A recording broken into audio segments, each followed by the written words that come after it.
I'm Brian Boland. I sometimes think of myself as an inventor, a creative spirit.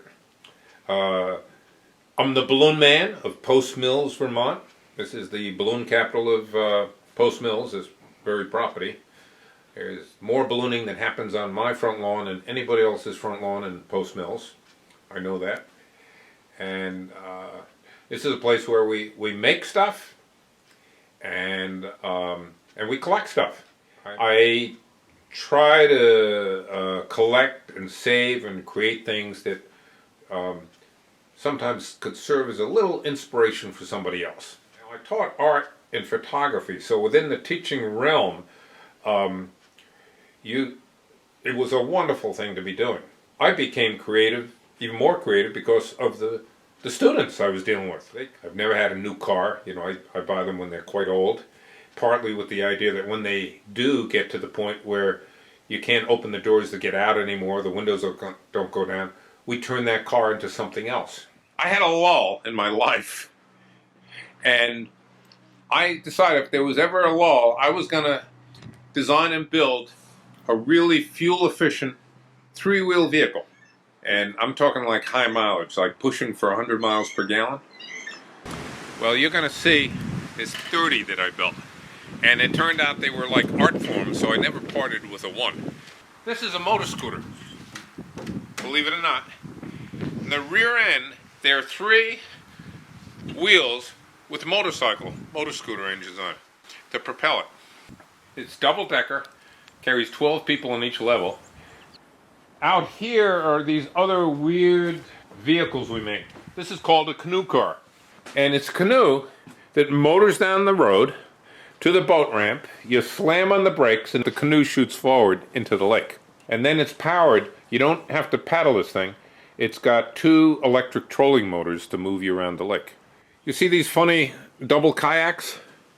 That was partly to beat the problem of these people showing up, you know, like in other words, the 2 kayaks on the roof, having to get them off and all that, and then, you know, going 2 different speeds. These are anchored together by this framework, and when you head off, your mate is attached to you, and they're completely electric powered.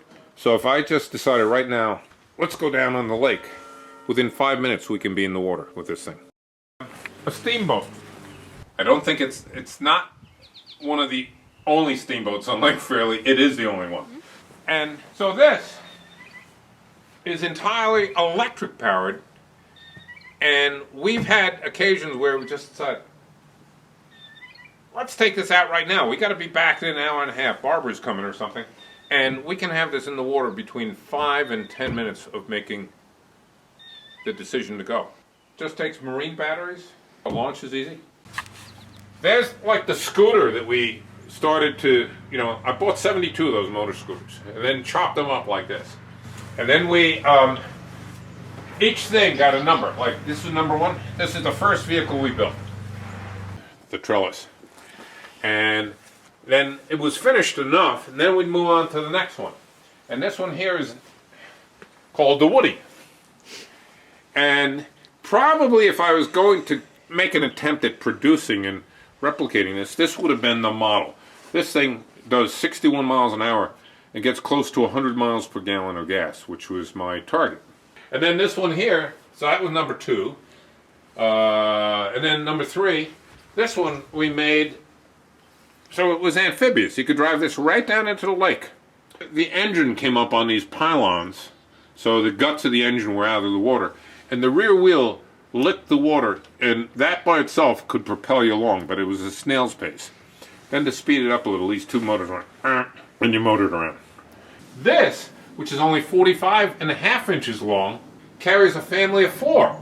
It's got doors. So it's 2 adults and 2 children. So that is actually the shortest car in the world.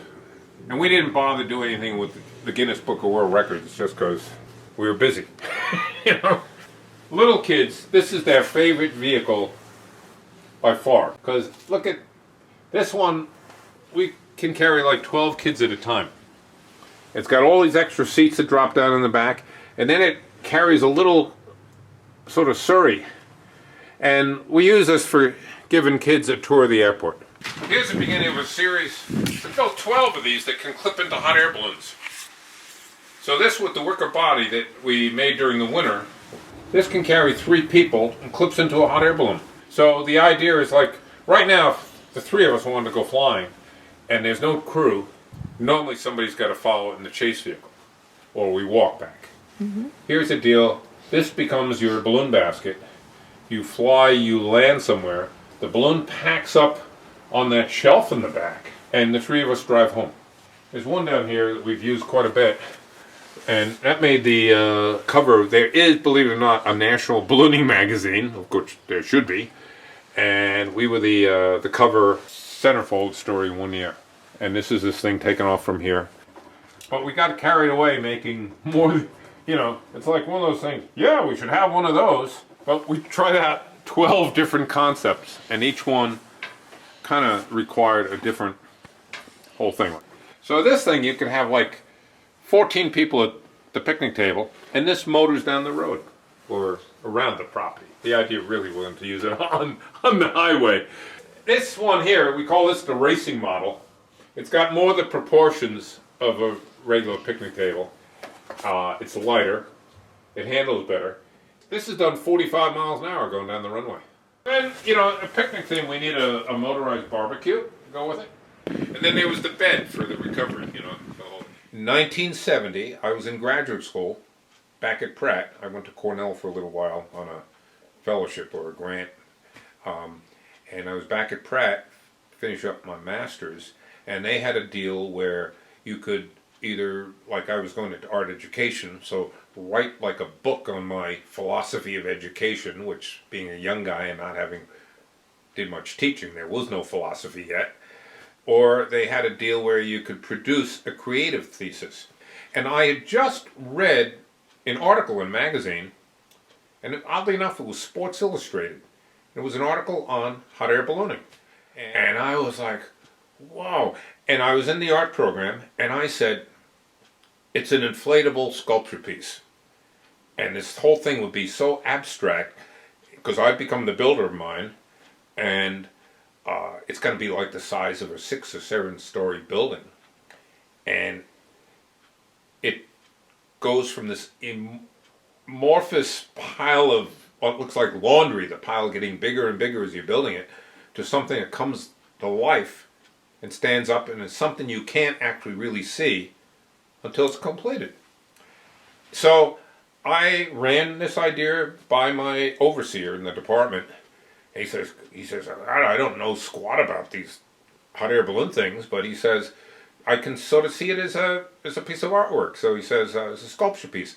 And then I tracked down fabric and this and all this stuff. I jumped right into the big McCoy, and it worked. I know I built 162 through the years.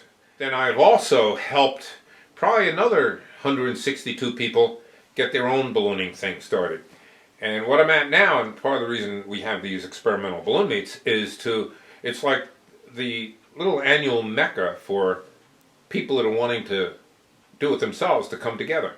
The original idea behind this was it was a museum for my balloon stuff. Most everything that's in there has some sort of a balloon story to it. Like, a lot of this stuff was found from a balloon. This is Brian's museum for the Experimental Balloon and Airship Association, which I created. Some people have called it Brian's Museum of Rusty, Dusty Stuff. This here is a car from a silent film done like 1919, 1920, called Way Down East with Lillian Gish. All these baskets and again, often we'll be coming home from a balloon flight, the chase vehicle on the ground, and we'll look off and I go, oh, God, stop, I just saw something. There was a sign on it that said free. Here's that German Messerschmitt, incredibly rare. And this clipped into a balloon in 1974, November 11th, I remember. This is 1927 Austin 7 that can clip into a hot air balloon. These things with the motors go to blimps that I built. So unlike a balloon, these are elongated and can be powered. So in a calm day, you can actually turn around and come home. Like the Goodyear blimp. So the whole thing at the end of a flight packs up into a bag like that. This one here, I set the world absolute altitude record with that. I got up to like 16,000 feet in this thing. And I just thought it was a hot air balloon record. It was the highest any airship had ever gotten in the history of aviation. These are all balloon envelopes. There's 140 of them in this building. And by far, that's the largest collection of balloons and airships in the world in a single place. Black X's. Oh, this was one that was built for a world record. And we did 27 world records in very small balloons for altitude, distance, and duration. And here's the military section. That's a snowmobile that's flown under a balloon. That was a winter thing. Flew this over the Andes in South America. And it was for a movie called Above the Lost World. That's a World War II, 1936. The first flight simulator ever made. This is a Wicker 1970 Volkswagen bus that has flown. This is a basket that we built that's handicap accessible. So you see it's a lot lower. So the idea is whoever's in it, and it'd be myself as the pilot, like a caregiver, and a person that's in a wheelchair, like even one of those heavy motorized ones, and we could take you up. And when I built the building, to save material, these little shells were all little scrap pieces. So I left the wall open and put these shells in here. And then it was like, God, it'll take 20 lifetimes before I have stuff to fill the shells. Well, that took like no time at all. This was a bar that we made with a wicker theme. It's all woven. This goes back to World War I. In fact, these are all from that era. And these were used for the observation balloons. They would put them up behind their lines, and they'd be up there with binoculars and telescopes and looking at what the other guys are doing behind their lines. And then this plane, which is a replica of a World War I fighter, that was actually a plane that used to shoot down these balloons. This was a retired glider. They donated that to the museum. That plane there, a guy crashed it and he survived it. But, I said, what are you going to do with that thing? He says, give it to you for the museum. And that's the exact position it was in when we found the guy. Them things out there, those with the wings. So you've got, dead ahead is the tow plane for the glider club. So that is like the tug that pulls the gliders up. Those are 3 gliders. It's actually 2.5 gliders in the back row. See that one over there that appears to be missing the wing? Off to the right. Mm-hmm. They're doing maintenance on the wing. And that's one that carries 2 people. The one with the red, white, and blue carries 2 people. The yellow one's a 1-person one. 4.5 feet of snow built up on the roof. It warmed up and it rained, and the snow just held the water like a sponge, and 112 feet of the building caved in. So I got volunteers and helpers and people I hired and everything. He took the building apart, threw all the scrap over the side. And after a year of the stuff being piled out there, one day I look at the pile and I go, that's not a burn pile anymore. I'm seeing dinosaur bones. And I said, I'm going to organize like a big party and we're going to build a dinosaur. So I contacted the Valley News and they said, do you have a model or anything what this is going to look like? And I just look up in the living room, and on this beam is a model of a brontosaurus that my son made when he was in high school. And I said, yeah, I'm looking at it right now. So they used this photograph of the model in the paper. 100 volunteers came out. And we built that thing in days. Then a guy pulls in one day, and he throws up his hands, and he goes, my gosh, it's a Vermontosaurus. And we all looked at each other and said, yep.